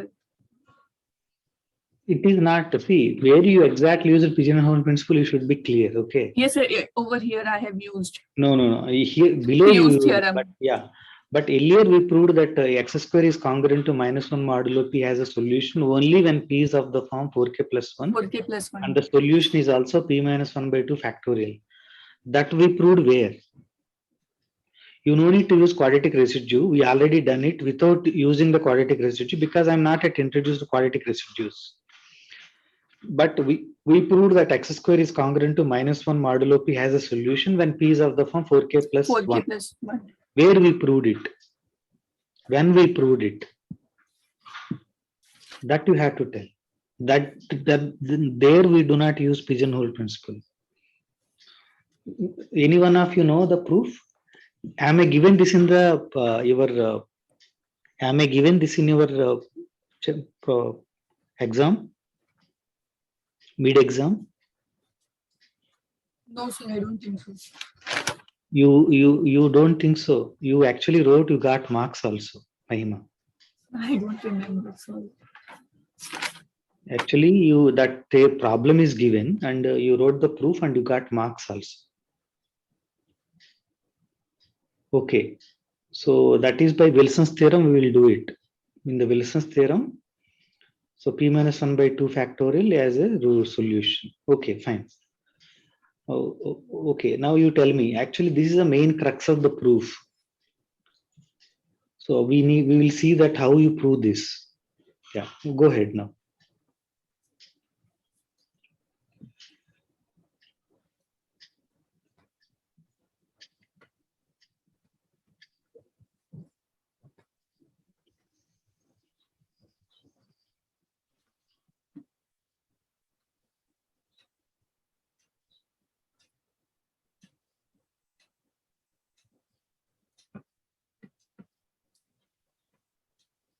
So also by the theorem, we also know that P minus 1 by 2 factorial is, we are taking one such integer. So our GCD of A and P will be equal to 1. So we can write AX is congruent to Y modulo P, which admits a solution x0 and y0. So we can write minus x naught square as a square x naught square, which is minus x naught square is congruent to a square x.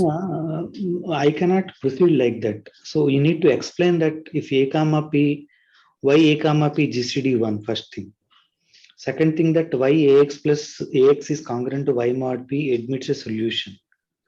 So don't worry about remaining parts. एक एक हम जाएंगे.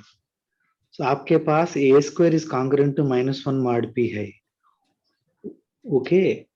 And so from that, how do you conclude that GCD of a comma p equal to 1? First question. Question 2. Okay, once you have GCD of a comma p equal to 1, in fact, before asking, I just asked that GCD of a comma p equal to 1, but I gave a hint also. Okay, why GCD of a comma p equal to 1? Once a comma p GCD 1, then ax equal to y naught has a solution. That also you need to prove. So you need to tell why that is so. Which results you are using? Yeah, tell me now.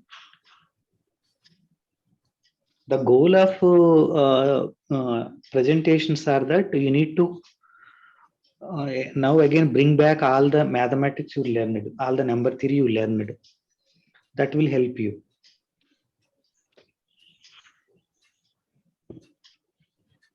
So only I teach, so you may not concentrate. So now you are presenting, you need to concentrate. Each one का proof चाहिए. Okay, अभी बताओ a comma p GCD 1 कैसे हुआ है? Sir, because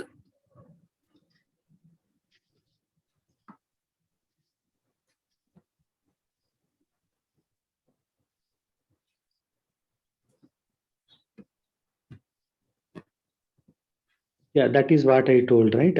वहां से कैसे प्रूव करेंगे A, P GCD 1 है?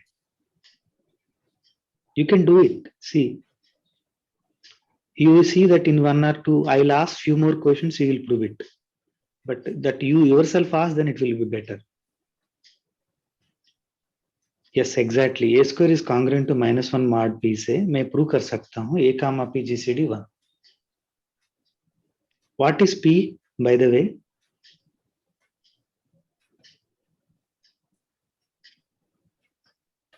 so P is of the form A square plus B square No. and- What is P first? P is prime.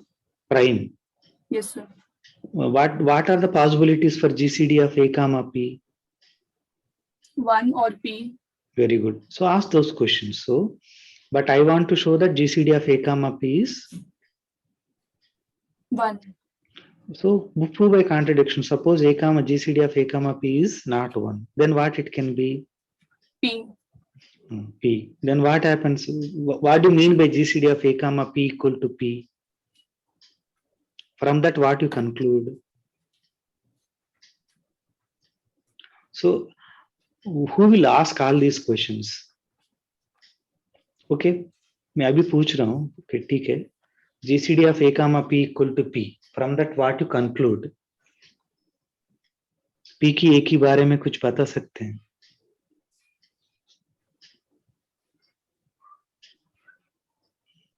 See, try to understand. You got more than 20, it seems, mid exam पे. ये नहीं बोल रहे हैं आप. So doubt आएगा नहीं आएगा मुझको. Okay, anyhow, I will not go into those details. हो गया. GCD of A, P equal to P. What is GCD? Greatest common divisor. So that number divides both of them. So what happening? GCD of A, P equal to P, then? P divides A. So see, that you need to tell immediately. इतना questions पूछने के बाद आप बता रहे. A divides P. Okay, A square is congruent to -1 mod P से क्या होगा? उसका मतलब क्या है? A square is congruent to -1 modulo P मतलब क्या है? P divides A square. No. What do you mean by A is P congruent divides to A P square divides plus 1. P divides A square plus 1. मान लो GCD of A, P is not 1. That means GCD of A, P is P. उसका मतलब है P divides A. If P divides A, P divides A square also.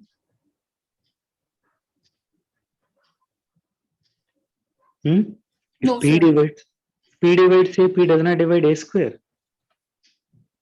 If P divides A, any number in fact. Yes, sir. Yes, sir. It will divide. Sorry. So P divides A, then P divides A square also. So now अभी आपके पास क्या है? P divides A square है, P divides A square plus 1 भी है.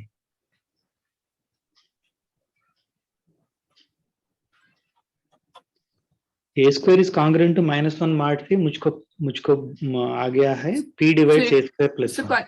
This will be contradiction, right? Why? So because P divides A square and P divides P A divides A square square plus 1. plus 1. उससे contradiction कहाँ से मिलेगा? और एक step है.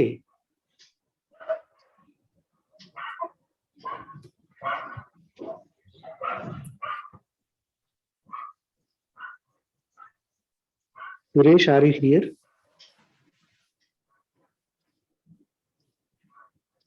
Yes, sir. So can you tell me that P divides A square plus 1 and P divides A square? Problem क्या है? That cannot be possible. Why it cannot be possible? GCD of A, P is 1. No. P divides A square plus 1. Do not go further. केवल यही से शुरू कर लो. P divides A square plus 1 and P divides A square. Problem क्या होगा?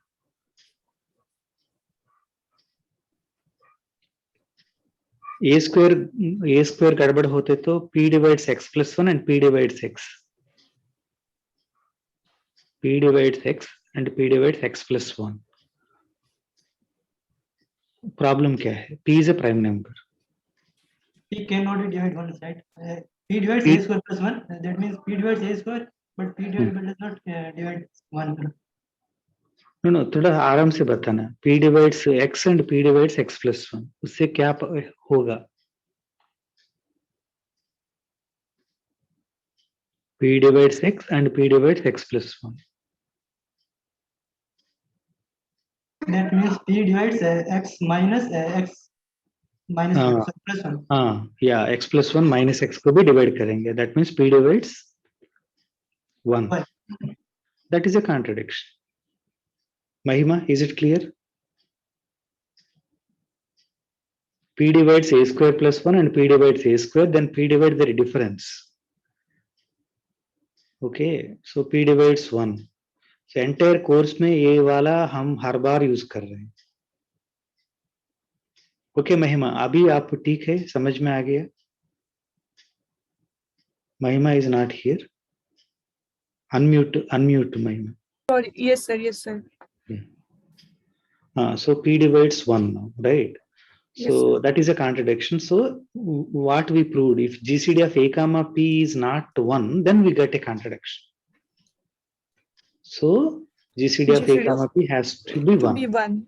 Yeah, that is okay. So this is done now. Now I may prove करना है ax is congruent to y mod p has a solution. उसके बाद ये इसको solution कैसे आएगा? Why it admits solution? That I have to prove now. Right? Yes sir. Why that is so? Ask this question, then you will see that many things you proved earlier you can understand. Yeah, someone can tell why it admits a solution? Any one of you?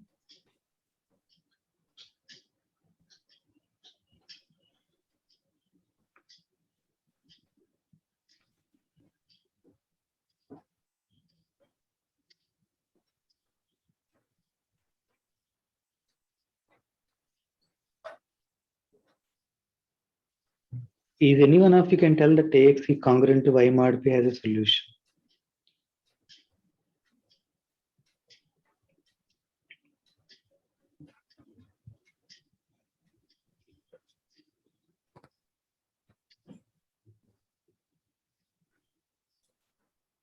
See, So when that ax is congruent to b mod, someone is telling, yeah, please go ahead.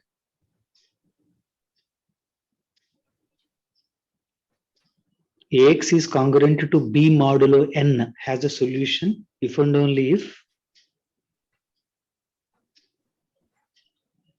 linear congruences. Ax congruent to b modulo n has a solution if and only if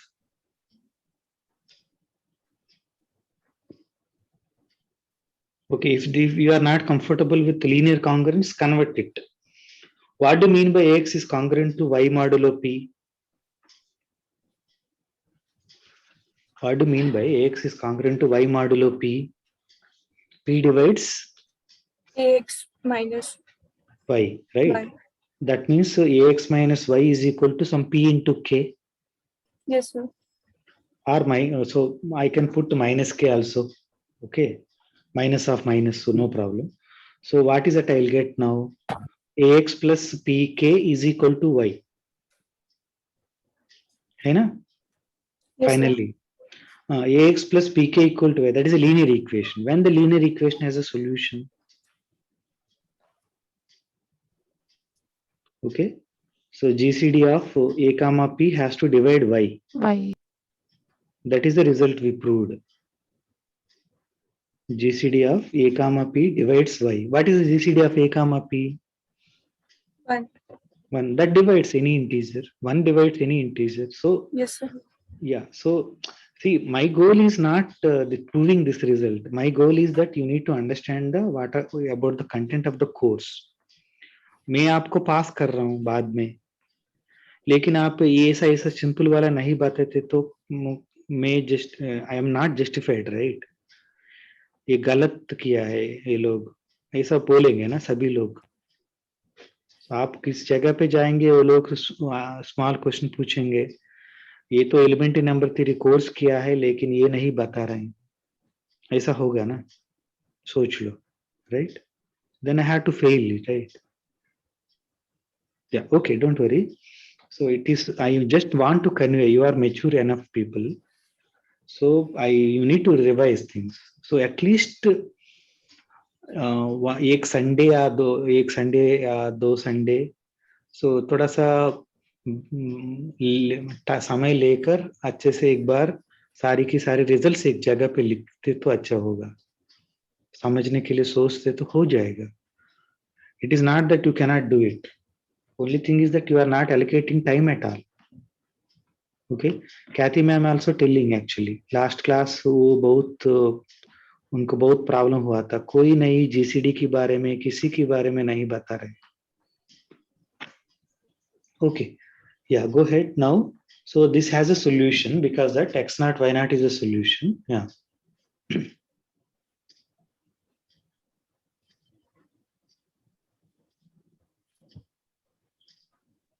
So x naught y naught is a solution. So we can write x naught square plus y naught square is congruent to 0 modulo p. So इसको पहले वो एक minus x naught square वो क्या है? So we can write minus x naught square.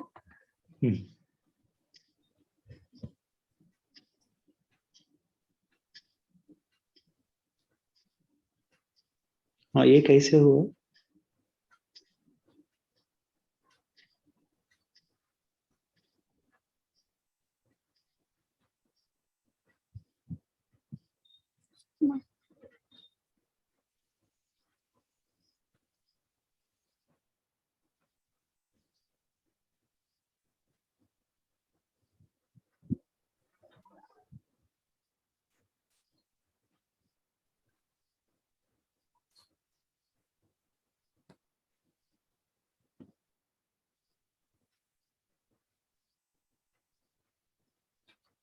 Are you assuming that p is equal to x naught square plus y naught square, something like that?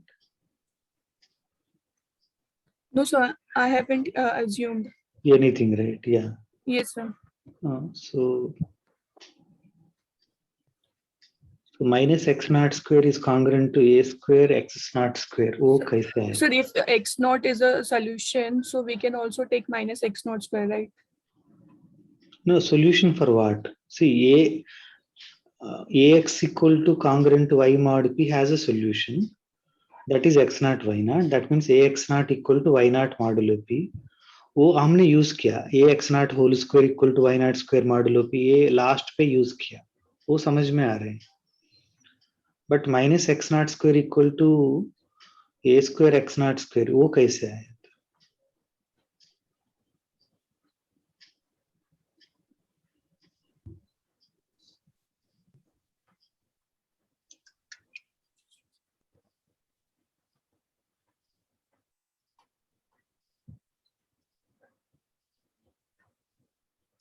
So over Can here, you go little up? X naught y naught came here only. There is no other jagah pe. So you see somewhere something? so we are actually using Thew's lemma. No. See, -1 की जगह पे a square आया ना? अभी दिख रहे हैं आपको?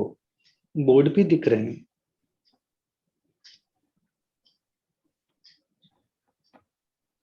Making minus.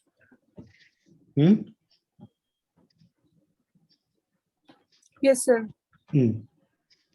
Minus x naught square आपने a square into x naught square mean -1.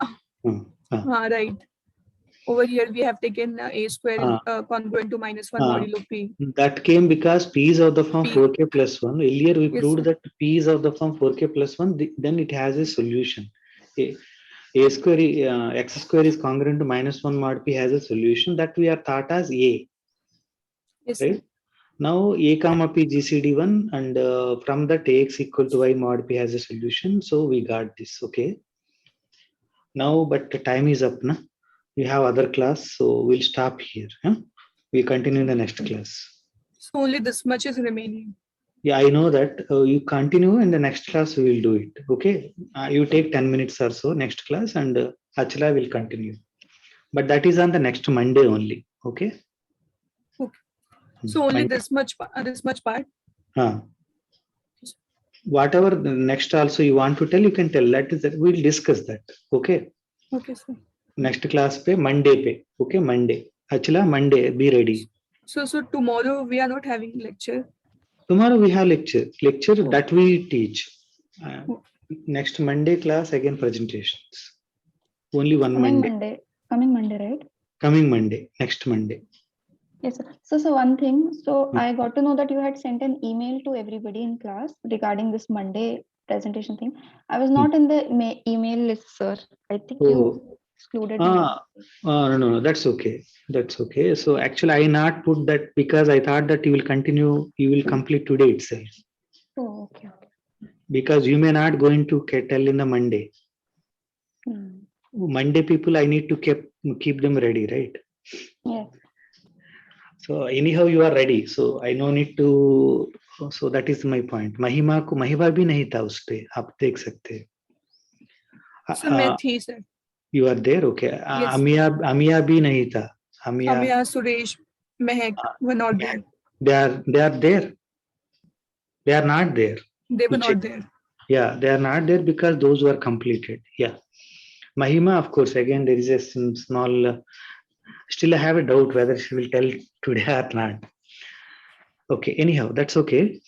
So next Monday you ready? And Sonali, are you going to be ready next Monday? Okay, sir. Yeah, be ready on next Monday. So next Monday, Mahima for 5 to 10 minutes and then Achla continue, then Sonali will continue. Bas. Okay then, bye. Thank you, sir. Hmm.